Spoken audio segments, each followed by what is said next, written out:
Spicy ಅಡುಗೆ ಮನೆ ಚಾನಲ್ಗೆ ತಮ್ಮೆಲ್ಲರಿಗೂ ಸ್ವಾಗತ. ರೆಸಿಪಿಯಲ್ಲಿ ನಾನು ಬ್ರೇಕ್ಫಾಸ್ಟ್ ರೆಸಿಪಿನ ತೋರಿಸ್ತಾ ಇದ್ದೀನಿ. ನಿಮ್ಮೆಲ್ಲರಿಗೂ ಆಗಲೇ ಗೊತ್ತಾಗಿರ್ಬೋದು, ಇವತ್ತು ನಾನು ರವಾ ಇಡ್ಲಿ ರೆಸಿಪಿನ ನಿಮ್ಮೊಂದಿಗೆ ಶೇರ್ ಮಾಡ್ತಾ ಇದ್ದೀನಿ.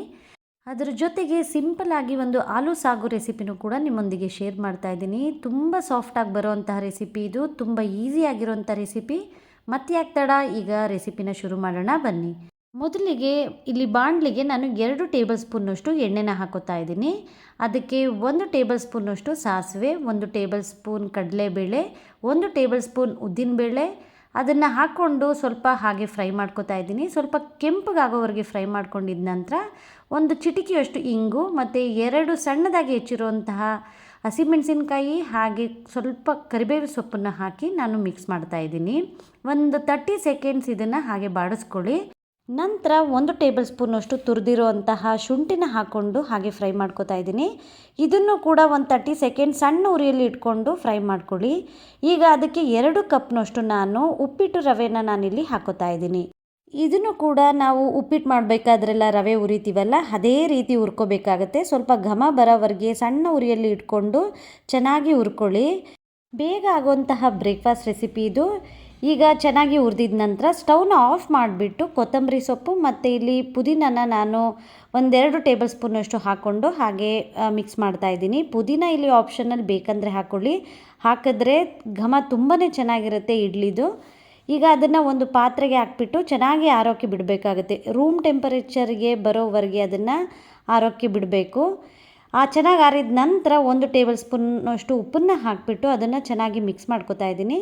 ಈಗ ಅದಕ್ಕೆ 1 ಕಪ್ನಷ್ಟು ಮೊಸರನ್ನು ಹಾಕಿ 1 ಕಪ್ನಷ್ಟು ನೀರನ್ನು ಹಾಕೋತಾ ಇದ್ದೀನಿ. ಇಲ್ಲಿ ಮೊಸರು ಮತ್ತು ನೀರನ್ನು ಯಾವ ಕಪ್ಪಲ್ಲಿ ರವೆ ತೊಗೊಂಡಿದ್ನೋ ಅದೇ ಕಪ್ಪಲ್ಲಿ ನಾನು ಹಾಕ್ಕೊಂಡು ಮಿಕ್ಸ್ ಮಾಡ್ತಾ ಇದ್ದೀನಿ. ಸ್ವಲ್ಪ ಗಟ್ಟಿ ಅನ್ನಿಸ್ತಾ ಇದೆ, ಹಾಗಾಗಿ ಮತ್ತೆ ಒಂದು 1/4 ಕಪ್ನಷ್ಟು ನೀರನ್ನು ಹಾಕ್ಕೊಂಡು ಈಗ ಚೆನ್ನಾಗಿ ಮಿಕ್ಸ್ ಮಾಡ್ತಾ ಇದ್ದೀನಿ. ಚೆನ್ನಾಗಿ ಮಿಕ್ಸ್ ಮಾಡ್ಕೊಳ್ಳಿ.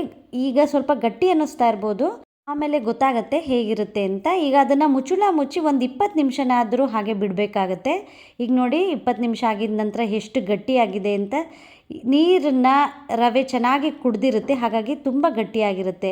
ಈಗ ಅದಕ್ಕೆ ಮತ್ತೆ ಒಂದು ಅರ್ಧ ಕಪ್ನಷ್ಟು ನೀರನ್ನು ಹಾಕ್ಕೊಂಡು ಮಿಕ್ಸ್ ಮಾಡ್ತಾ ಇದ್ದೀನಿ.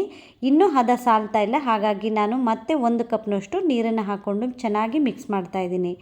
ಟೋಟಲ್ ಆಗಿ ನಾನು ನೀರನ್ನು 3 ಕಪ್ನಷ್ಟು ಬಳಸಿದ್ದೀನಿ. ಇದು ಕರೆಕ್ಟಾಗಿರುವಂತಹ ಕನ್ಸಿಸ್ಟೆನ್ಸಿ. ಚೆನ್ನಾಗಿ ಮಿಕ್ಸ್ ಮಾಡ್ಕೊಂಡಿದ್ದ ನಂತರ ಅರ್ಧ ಟೇಬಲ್ ಸ್ಪೂನ್ನಷ್ಟು ಈನೋ ಪೌಡರ್ನ ನಾನಿಲ್ಲಿ ಹಾಕ್ಕೊಂಡು ಮಿಕ್ಸ್ ಮಾಡ್ತಾಯಿದ್ದೀನಿ. ಈನೋ ಇಲ್ಲ ಅಂದರೆ ಬೇಕಿಂಗ್ ಸೋಡಾ ಇರುತ್ತಲ್ಲ, ಅದನ್ನು ಕೂಡ ಹಾಕ್ಕೊಂಡು ನೀವು ಮಾಡ್ಕೊಬೋದು. ಈಗ ಚೆನ್ನಾಗಿ ಮಿಕ್ಸ್ ಮಾಡ್ಕೊಂಡಿದ್ದ ನಂತರ ಇಡ್ಲಿ ಟ್ರೇಗೆ ಹಾಗೆ ಒಂದು ಗೋಡಂಬಿ ಮತ್ತು ಒಂದು ಸ್ಲೈಸ್ನಷ್ಟು ಟೊಮೊಟೊನ ಹಾಕಿ ಇಟ್ಕೋತಾ ಇದ್ದೀನಿ. ಈನೋ ಪೌಡರ್ ಅಥವಾ ಬೇಕಿಂಗ್ ಪೌಡರ್ ನೀವು ಯಾವುದನ್ನೇ ಹಾಕ್ಕೊಳ್ಳಿ, ಹಾಕ್ಕೊಂಡಿದ್ದ ತಕ್ಷಣವೇ ನೀವು ಇಡ್ಲಿನ ಮಾಡ್ಕೋಬೇಕಾಗತ್ತೆ. ಹಾಕಿಬಿಟ್ಟು ಹಾಗೆ ಸ್ವಲ್ಪ ಹೊತ್ತು ಬಿಡಬಾರ್ದು, ತಕ್ಷಣವೇ ಮಾಡ್ಕೋಬೇಕಾಗತ್ತೆ ಈ ಒಂದು ಇಡ್ಲಿನ. ಈಗ ಎಲ್ಲದನ್ನು ಇಡ್ಲಿ ಟ್ರೇಗೆ ಹಾಕ್ಕೊಂಡು ಅದನ್ನು 15 ನಿಮಿಷ ಸ್ಟೀಮ್ನಲ್ಲಿ ಬೇಯಿಸ್ಕೊತಾ ಇದ್ದೀನಿ. ಇಡ್ಲಿ ಎಲ್ಲ ಬೇಯಿಸ್ತೀವಲ್ಲ ಅದೇ ರೀತಿ ಸ್ಟೀಮ್ನಲ್ಲಿ ಬೇಯಿಸ್ಕೋಬೇಕಾಗತ್ತೆ. ಈಗ ಅದು ಬೇಯೋ ಟೈಮಲ್ಲಿ ನಾನು 3 ಆಲೂಗೆಡ್ಡೆನ ಈ ರೀತಿ ಪೀಸ್ ಮಾಡಿ ಬೇಯಿಸ್ಕೊತಾ ಇದ್ದೀನಿ. ಚೆನ್ನಾಗಿ ಬೆಂದಿದ ನಂತರ ಸಿಪ್ಪೆನ ಸುಲಿದು ಅದನ್ನು ಸ್ಮ್ಯಾಶ್ ಮಾಡಿ ಇಟ್ಕೋಬೇಕಾಗತ್ತೆ. ಈಗ ಬಾಣಲಿಗೆ 2 ಟೇಬಲ್ ಸ್ಪೂನಷ್ಟು ಎಣ್ಣೆನ ಹಾಕಿಬಿಟ್ಟು ಅದಕ್ಕೆ 1 ಟೇಬಲ್ ಸ್ಪೂನ್ ಸಾಸಿವೆ, 1 ಟೇಬಲ್ ಸ್ಪೂನ್ ಜೀರಿಗೆ ಮತ್ತು ಸಣ್ಣದಾಗಿ ಹೆಚ್ಚಿರುವಂತಹ ಶುಂಠಿನ ಹಾಕ್ಕೊಂಡು ಹಾಗೆ ಫ್ರೈ ಮಾಡ್ಕೋತಾ ಇದ್ದೀನಿ.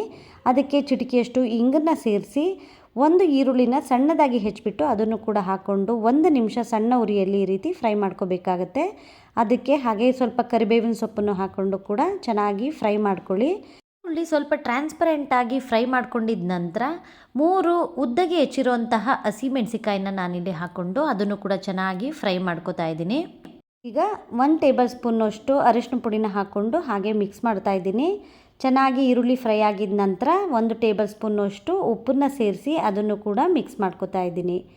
ಇಲ್ಲಿ ಈರುಳ್ಳಿ ಎಲ್ಲ ಚೆನ್ನಾಗಿ ಬೆಂದಿದ ನಂತರ ಒಂದು ಬೌಲ್ಗೆ 1 ಟೇಬಲ್ ಸ್ಪೂನ್ನಷ್ಟು ಕಡಲೆ ಹಿಟ್ಟನ್ನು ಹಾಕಿಬಿಟ್ಟು ಅದಕ್ಕೆ ಸ್ವಲ್ಪ ನೀರನ್ನು ಸೇರಿಸಿ ಅದರದ್ದು ಗಂಟನ್ನೆಲ್ಲ ಈ ರೀತಿ ಒಡ್ಕೋಬೇಕಾಗತ್ತೆ. ಚೆನ್ನಾಗಿ ಮಿಕ್ಸ್ ಮಾಡ್ಕೊಂಡಿದ್ದ ನಂತರ ಅದನ್ನು ಬಾಣಲಿಗೆ ಹಾಕಿಬಿಟ್ಟು ಫ್ರೈ ಮಾಡ್ಕೊಳ್ಳಿ.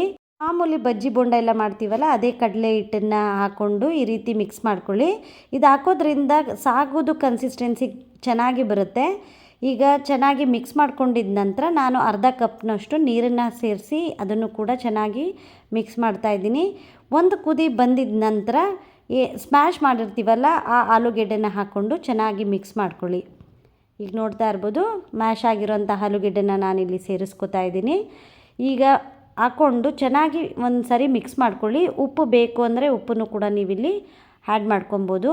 ಈಗ ಇದು ಗಟ್ಟಿ ಅನ್ನಿಸ್ತಾ ಇರೋ ಕಾರಣ ನಾನು ಸಾಗು ಅದಕ್ಕೆ ಬೇಕಲ್ವ, ಹಾಗಾಗಿ ಒಂದು ಅರ್ಧ ಗ್ಲಾಸ್ನಷ್ಟು ಮತ್ತೆ ನೀರನ್ನು ಸೇರಿಸ್ಬಿಟ್ಟು ಅದನ್ನು ಕೂಡ ಚೆನ್ನಾಗಿ ಮಿಕ್ಸ್ ಮಾಡ್ಕೊತಾ ಇದ್ದೀನಿ. ನೀರನ್ನು ನೋಡ್ಕೊಂಡು ಹಾಕ್ಕೊಳ್ಳಿ, ತುಂಬ ತೆಳುನೂ ಮಾಡ್ಕೊಬಾರ್ದು. ಆಲೂಗೆಡ್ಡೆ ಪಲ್ಯ ಇರುತ್ತಲ್ಲ ಅಷ್ಟು ಗಟ್ಟಿನೂ ಇರಬಾರ್ದು, ಒಂದು ಹದಕ್ಕೆ ಇರಬೇಕು ಅಷ್ಟೇ. ಈಗ ಅದ್ರ ಮೇಲೆ ಹಾಗೆ ಕೊತ್ತಂಬರಿ ಸೊಪ್ಪನ್ನು ಹಾಕಿಬಿಟ್ಟು ಒಂದು ಕುದಿಸ್ಕೊಂಡ್ರೆ ಸಾಗು ರೆಡಿ ಆಗುತ್ತೆ. ಈಗ ಸ್ಟವ್ನ ಆಫ್ ಮಾಡಿಬಿಟ್ಟು ಈಗ ಇಡ್ಲಿ ಬೇಯೋಕೆ ಇಟ್ಟಿದ್ವಲ್ಲ, ಈಗ ನೋಡೋಣ. ಈಗ ನೋಡ್ತಾ ಇರ್ಬೋದು ನೋಡಿ, ಒಂದು ಫೋರ್ಕ್ನ ಹಾಕಿಬಿಟ್ಟು ತೋರಿಸ್ತಾ ಇದ್ದೀನಿ. ಈ ರೀತಿ ಕ್ಲೀನಾಗಿ ಬಂದರೆ ಅಲ್ಲಿ ಇಡ್ಲಿ ಚೆನ್ನಾಗಿ ಆಗಿದೆ ಅಂತ. ಈಗ ಅದನ್ನು ತೆಗೆದುಬಿಟ್ಟು ತೋರಿಸ್ತಾ ಇದ್ದೀನಿ.